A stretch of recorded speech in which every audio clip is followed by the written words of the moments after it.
পরিবর্তিত বাংলাদেশের ভিত্তিও রচিত হবে না যতক্ষণ পর্যন্ত না এই বিচারগুলো না হয়। বিচারগুলো যখন হবে, মানুষের আস্তে আস্তে প্রতিষ্ঠানগুলোর উপরে একটু আশা জন্মাবে। 7 বছর নিজের প্রিয়জনকে দেখেন না, আপনি জানেন না যে সে বেঁচে আছে নাকি নাই।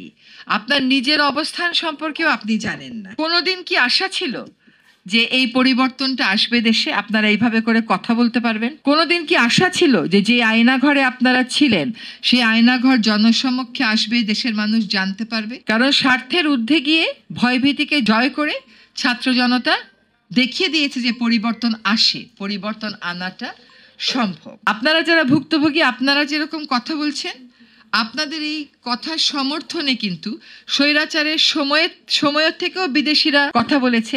আর স্বৈরাচার পতনের পরে আপনারা দেখেছেন যে জাতিসংঘ নিজে অনুসন্ধান করে প্রতিবেদন দিয়েছে এবং সেই প্রতিবেদনে স্পষ্ট করে বলেছে যে এই রকম গুম এবং এই গুলির নির্দেশগুলো কোথা থেকে আসতো। আপনারা হয়তো ভাবেন যে 7 বছর তো শেষ হলো, তাহলে আজকেই কেন বিচারটা হচ্ছে না? ওই যে র্যাবের উদাহরণটা দিলাম, যে ও সন্ত্রাস করে, আদালতে গেলে সময় লাগবে, গুলি করে মেরে ফেলি, তাহলে আর সন্ত্রাস হবে না। তাতে কি সন্ত্রাস বন্ধ হয়েছে? সেটা তো বন্ধ হয় নাই। বিচার একটা প্রক্রিয়া। যদি 7টা বছর কষ্ট করেছেন, আরো কয়টা দিন একটু সময় দেন গুম কমিশনকে। গুম কমিশন যে এত পরিশ্রম করছে, যেখানে স্বৈরাচারী শাসন বজিয়ে রাখতে সব জায়গাতেই নিজের লোককে রাখতে হয়েছে, সেখানে এত প্রতিবন্ধকতা পার করে যে গুম কমিশন সত্যগুলো উদ্ঘাটন করছে, তাদেরকে তো আশা দিতে হবে।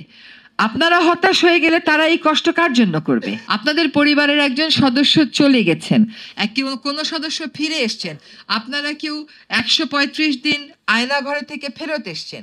গুম কমিশনের কিন্তু ব্যক্তিগত কোনো ক্ষতি হয়নি, তারপরেও এই ঝুঁকিটা তারা নিচ্ছে আপনাদেরকে বিচারটা পাইয়ে দেওয়ার জন্য। বিচারের দায়িত্বে যারা আছেন তারা খুবই সুখে আছেন, কারণ রাস্তাটা খুবই পরিষ্কার। ব্যাপারটা কিন্তু সেরকম না। যারা সাক্ষ্য দিতে আসবে তারাও ভয় পায়। অনেকে সাক্ষ্য ঠিক মতন জোগাড় করে রাখেনি, তাদেরকে সেই ভয় ভাঙাতে হচ্ছে। জায়গায় জায়গায় ঢাকার বাইরে যেয়ে তারা সেই ভয় ভাঙাচ্ছেন।